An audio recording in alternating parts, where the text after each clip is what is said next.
Hello and welcome to the latest episode of AEC TechTV. I'm Paul Wilkinson, a technology consultant, writer and freelance journalist, and I'm based in London. And hello from me, I'm Aarni Heiskanen, construction innovation agent based in Helsinki, Finland.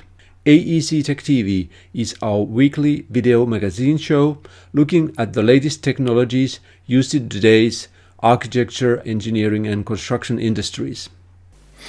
And coming up in today's show, we look at the highlights of this week's NBS Construction Leadership Summit in the UK. We have updates from Finland and Germany on mass timber construction. Our walkthrough is a real-life visit to an exhibition about the changing face of London. Our startup spotlight shines on Samson Logic. And we look forward to some future events, including major conferences from Bentley Systems, Procore and Autodesk. Thank you, Paul. We are now including more news items in our show. First, Paul monitored the NBS Construction Leaders Summit and spoke to Richard Waterhouse about its impact. This week saw NBS's Construction Leadership Summit take place over 2 days. The event, as previously reported on AEC TechTV, had a stellar cast of speakers, including Dame Judith Hackett on building safety, former Chief Construction Advisor Paul Morell, and the former Autodesk leader Phil Bernstein. Bernstein talked about the next iteration of digital technology in the construction industry. Now, up to this point, the history of technology, at least technologies that are used to depict information that's transmitted in the building industry from designers to builders to building operators, been pretty straightforward. It's a clear history. For several thousand years, we recorded lots of information on pieces of paper. In the late 20th century, we translated that technique from an analog process to a digital process. But as we approach the middle of the 21st century, technologies like cloud computing and the internet have dramatically increased the digital power of representation and the kinds of tools that are available to our industry. And as a consequence, we're able now to enter into what I suspect will be a kind of fourth mode of technology in the building industry, which I'm going to call integrated digital delivery. Information across the supply chain, across the disaggregated players that participate in the supply chain is easily accessible and thereby gives us a broader view of what's happening from the beginning of a project to the end of a project. But Bernstein was also critical about the progress that has been made with BIM to date. This concept of a consolidated building information model that's at the center of the process, I don't actually think is really the case. I think what we have is people using building information modeling tools to create their design concepts supported by other kinds of digital instruments. And as you progress through the process, the number of instruments also progresses.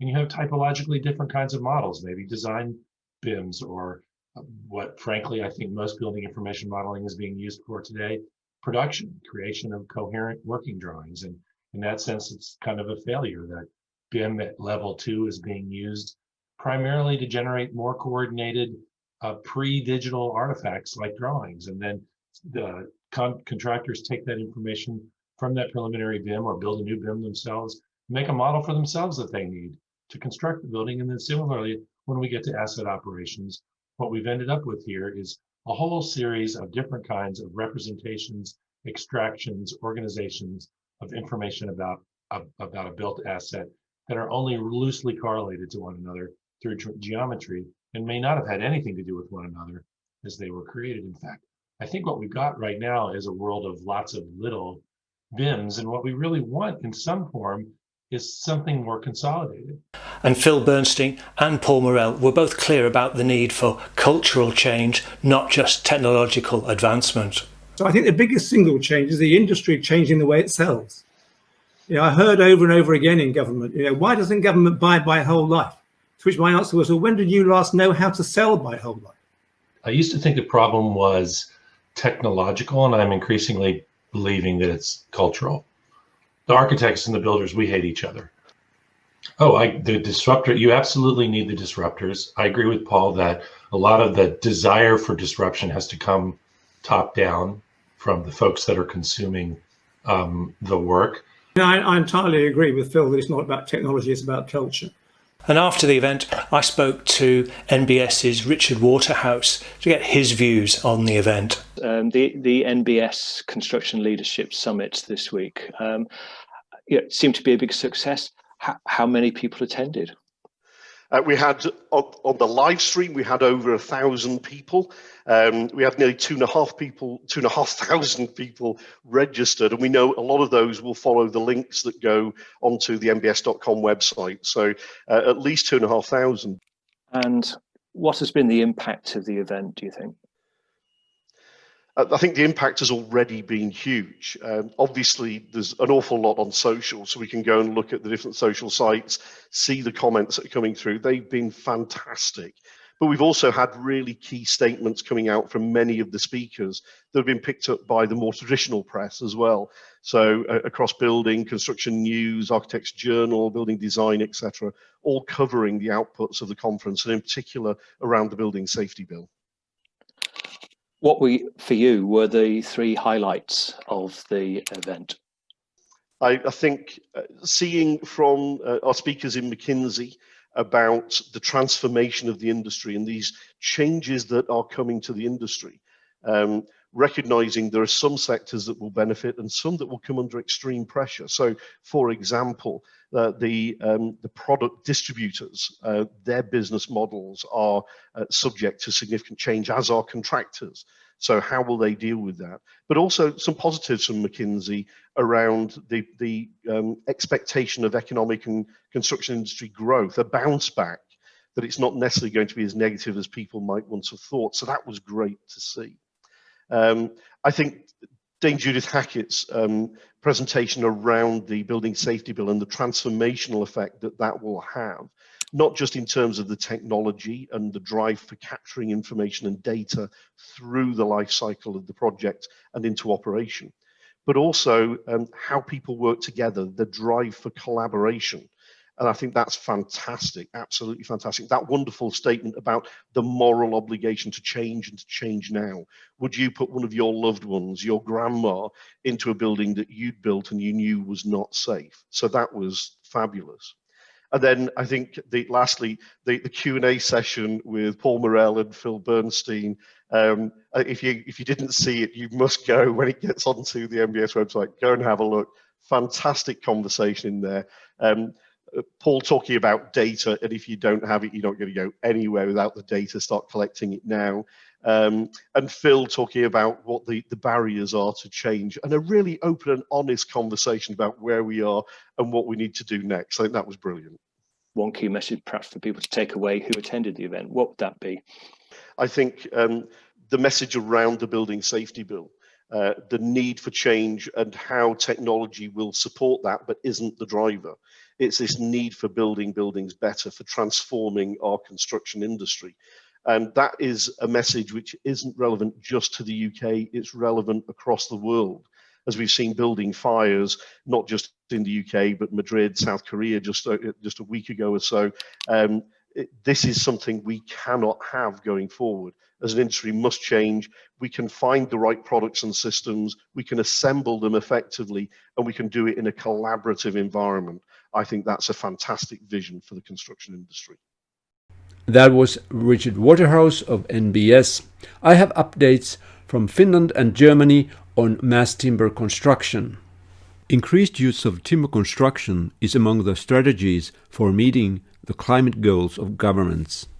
The Finnish government, for example, wants to see a radical increase in timber construction in public projects so that by 2025 it would be 45% overall. In school buildings, the percentage is now 31%. In 2025, the goal is 65%. For apartment buildings, the goal for timber construction in 5 years is 46%, a considerable growth from the current 3%. If you compare life cycle CO2 emissions of different types of office buildings, you understand the appeal of mass timber, in this case CLT. Here are the emissions of a 1970s office building per square meter.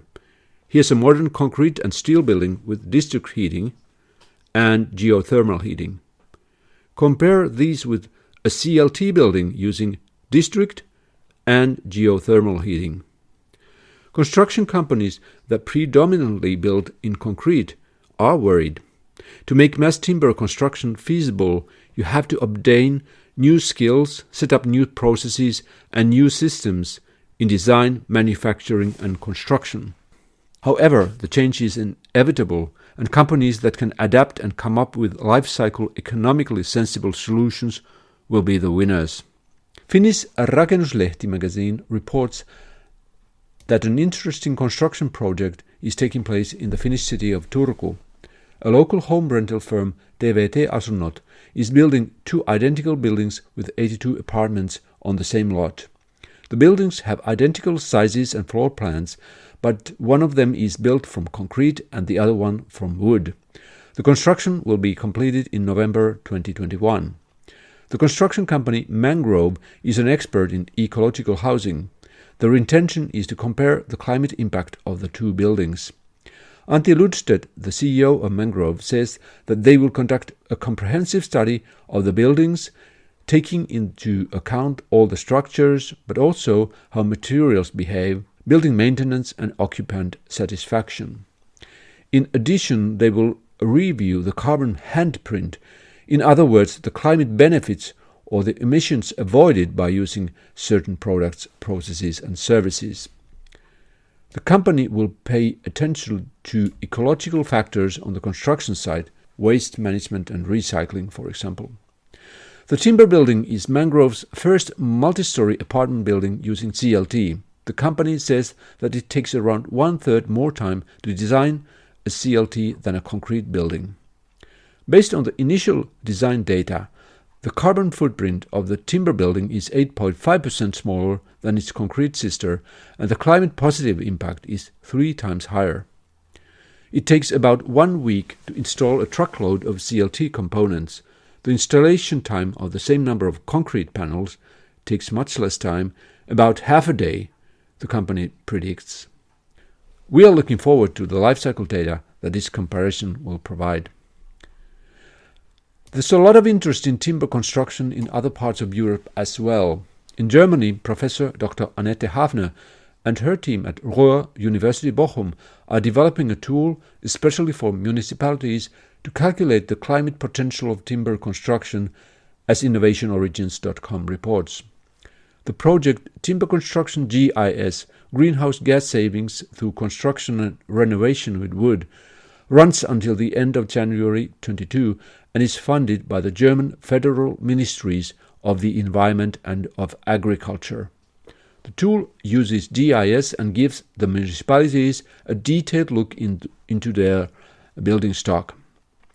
You can set whether or not the renovation of new buildings in certain urban areas should be wood-based, and you then end up with a calculation of how much CO2 you would save, Annette Hafner explains. The tool also provides information about local timber resources. A German IT company specializing in GIS, DC Informationssysteme, provides tech solutions for the project.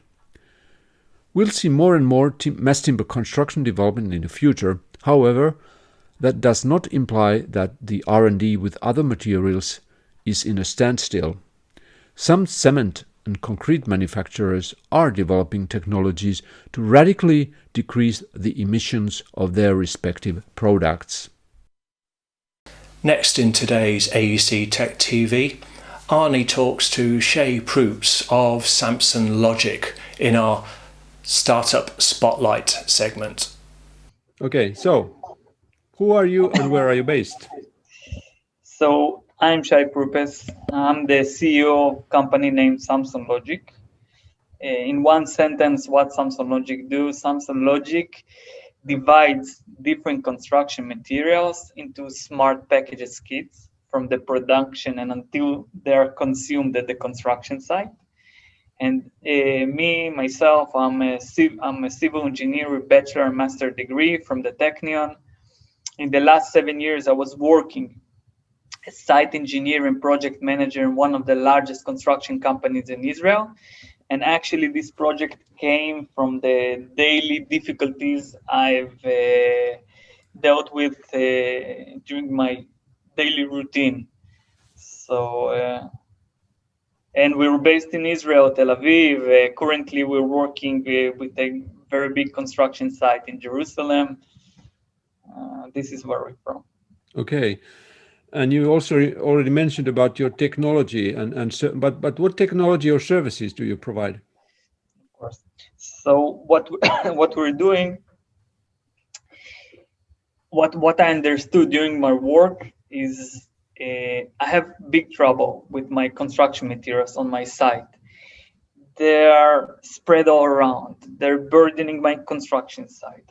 My crane of the site that can lift 12 tons, lifting small packages of 50 kilograms. My workers starting to bundle the different materials in small packages in improvised ties and connections. Sometimes I saw materials falling from 4 and 5 stories high, which is very unsafe. And I thought something had to be done. And when I started to look at the different construction material, how they're supplied and handled, I understood that the problem starts at the factory. Why? Because how they pack the materials, how they're prepared for transportation, and how they deliver it on site. So this is why we came up with Samson Logic, which divides the construction materials in smart packages kits, starting from the order of the material. We're doing this using hardware, software, and IoT sensors. The software is software that you're ordering a material from. The algorithm of our software creates redistribution of the different construction materials in the different construction materials, but not in a random way. It's taking into consideration the different consumption order and working areas, and it divides it also by the crane lifting capacity, the transportation capacity. Then it produces instructions for the factory, which material to put in which smart package for it to be suitable for these conditions. The second part are the structures of our smart packages. Maybe you can see it right above me, one of our smart packages in the background. It's special smart packages that are built for safe transportation, for lifting by crane, for lifting by forklift, and the weight that it carries is based to maximize the crane lifting capacity. Also, another feature that they can assemble on top of each other like Lego. Another thing, we decided that we want to, if we have a chance, to pack everything in smart packages already divided by different working stages, so on. We decided that we want to track the materials. So we integrated in each smart package IoT sensors. By that, we're following the life cycle of the material from the production until the consumption.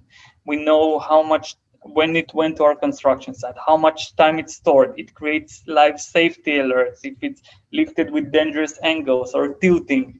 And this is why now at the construction site and in the factory, they can visualize what's happening with the materials inside the smart packages. So this is the synergy of our solution in 3 parts: the IoT, the software, and the smart packages themselves, structures. And who are your customers? Our customers are actually, our main customers are the construction side, the general contractors and the executive contractors, those who want to save space at their construction site by storing vertically, those who want to save their crane time by maximizing crane lifting capacity, and also those who want to bring safety to this to the process of lifting without no more improvisation in lifting the different material, also to visualize what happened with the materials on site.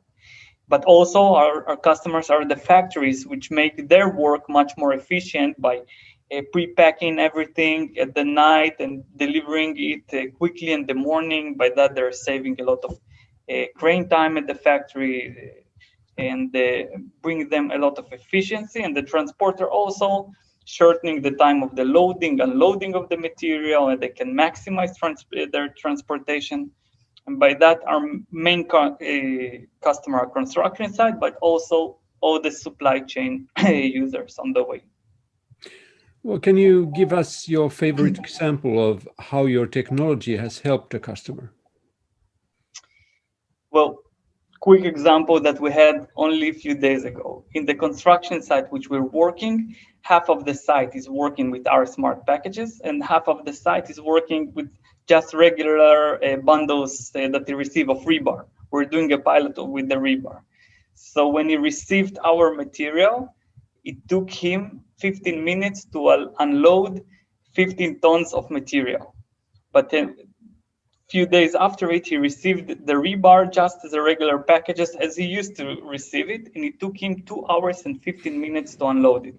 So this is only the unloading process. It was quick, it was efficient, everything was stored vertically and saved a lot of space. So just in the unloading process, they get a lot of benefits, and the same after you unload it to the storage area, then instead of lifting one bundle at a time, they're quickly lifted up all the materials to the working area. So just in these two actions, they saved a lot of crane time and workers' time.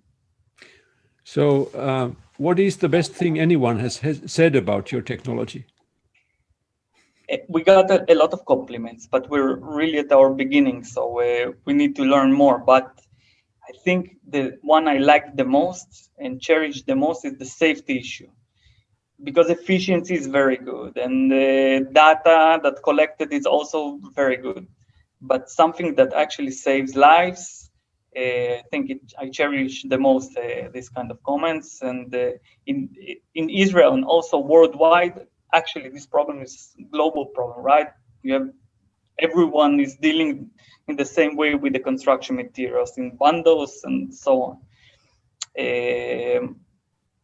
But I think this is what I like the most about our project, the safety. Well, what is your favorite thing about working in the AEC industry? Well, in my last 7 years, I was working there on the field with the workers and everything. So what I like the most, I think, is there's a lot of room for improvement. And as one who loves innovation, I was always looking at the site in eyes of, wow, we can make here things better and here more efficient. And I think this is what I like the most. There's a lot of space for improvement and for startups and for ideas. Well, is there something that is your least favorite thing about working in the AEC sector? Well, as also one of the things that I encountered in my construction site was that the workers, not only workers, it's a very traditional industry. And sometimes people, when they hear innovation, they're freezing immediately. No, I'm used to work as I used to. Don't change me things. Leave it as it is, inefficient, but leave it as it is. So this is one of the things that I like less about the construction industry. Also, I would say that sometimes people are not looking on the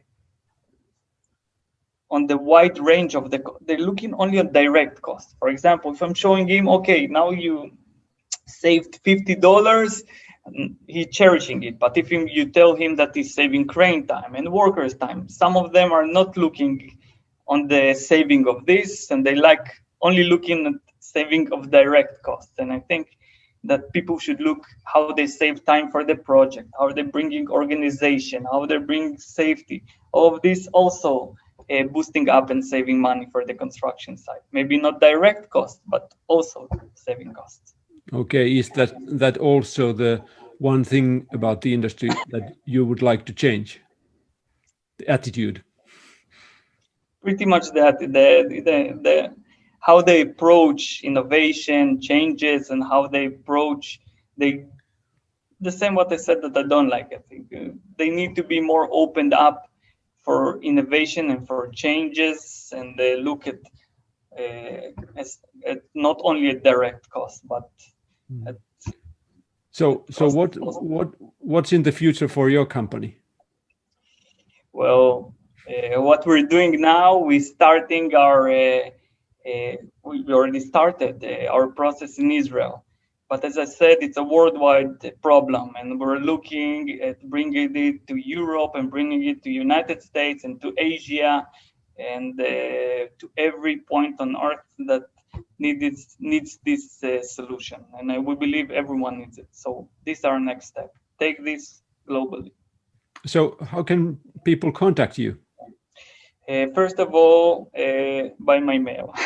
It's the easiest one. It's Shay, SHAI, at samsonlogic.com. Also on our website, also samsonlogic.com. Finding me on my LinkedIn. I'm open up. We were looking for partners that want to try it out. We're looking for investors in our project. So I'll be happy to hear from anyone. All right. Thank you very much. This was a real pleasure talking to you, and all the best for your future. Thank you very much. That was Shay Prupes of Samson Logic. Next, here's Paul's walkthrough of an exhibition about the changing face of London. Normally London is a busy city, bustling traffic, lots of people, but during the COVID pandemic, not many people are about today. This is Store Street in the Bloomsbury area of London, and it's home to the Building Centre, which is hosting an exhibition about the changing face of London. The Building Centre is home to New London Architecture, the world's leading centre for excellence for the built environment. And for 15 years it has been tracking the changes that London has seen, including the pandemic challenge that we're going through at the moment. You can explore a timeline of London's recent history and review a thought-provoking checklist of what London might need to aspire to be in 2035. The core of the exhibition is built around then and now photographs, many of them stunning aerial shots showing London's development through the Olympic programme and other schemes. Most of London is covered, the West End, central London, for example. This is Oxford Street. But the core of the exhibition is the model. This extends from places like Battersea and Nine Elms up through the heart of Westminster and Lambeth and up towards the city and over to the East End. The model is some 12 metres long and covers most of the central area, from my home area of Greenwich over to the Canary Wharf financial district. And we also have smaller models of districts such as the Elephant and Castle, and a larger model of Canary Wharf sits close to a stunning large shot which is a backdrop to the building centre's social areas. The model is also a useful opportunity for people new to London, perhaps to orientate themselves and navigate their way to the buildings that they want to see. For those who can't get to London, though, the event and publications that are available on the Changing Face of London website will help. You can even download the publication associated with the exhibition. Adjacent to the Changing Face of London is the Wellbeing Experience.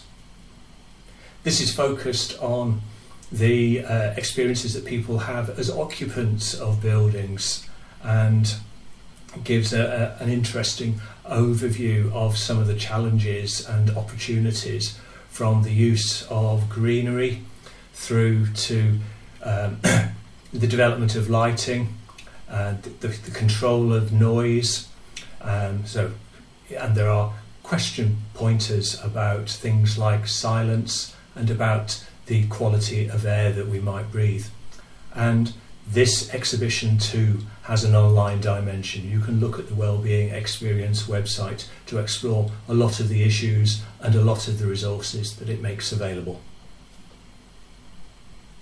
Thank you, Paul.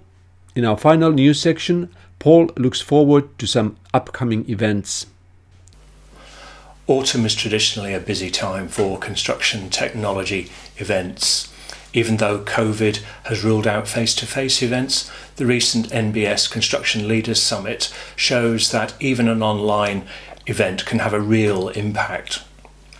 Forthcoming events include some major conferences from vendors including Bentley Systems, Procore and Autodesk. Bentley's annual Year in Infrastructure event normally attracts hundreds of people from around the world, and the online version will almost certainly attract many more. As well as the usual Bentley updates, a highlight of the 2020 event will be a contribution from the CEO of Microsoft, Satya Nadella, in an executive perspective session on digital twins for infrastructure resilience. With Bentley Systems CEO Greg Bentley, Nadella will talk about infrastructure engineering software and cloud services and how they are empowering infrastructure professionals to design, build and operate infrastructure.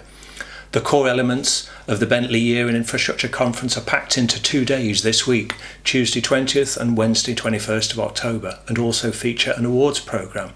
I was one of the jurors in 2 categories, and the winners will be announced on Wednesday. Like Bentley, Procore, the California-based cloud construction project management technology developer, is also holding its annual convention online. Virtual Groundbreak 2020 is taking place online on Tuesday 27th and Wednesday 28th of October. Procore CEO Tui Courtemanche is scheduled to give the opening day's keynote, and there are free-to-view product keynotes on both days. Finally, and looking a little further ahead, Autodesk University has also gone virtual for 2020. The event is over 4 days from 17th to the 20th of November, with its usual mixture of keynotes and classes. There is no cost to attend and registration is now open. And thanks again to our contributors, to Richard Waterhouse and to Shay Prupes. AEC TechTV is a weekly show. Our next show is already in development, but we want your ideas and suggestions, and better still, your contributions for future shows. Yes, please visit our website. You can email us, you can follow us on Twitter, and also you can subscribe to us on our YouTube channel. And thank you to the subscribers who've done so far. And thank you for watching. Goodbye. And goodbye from me.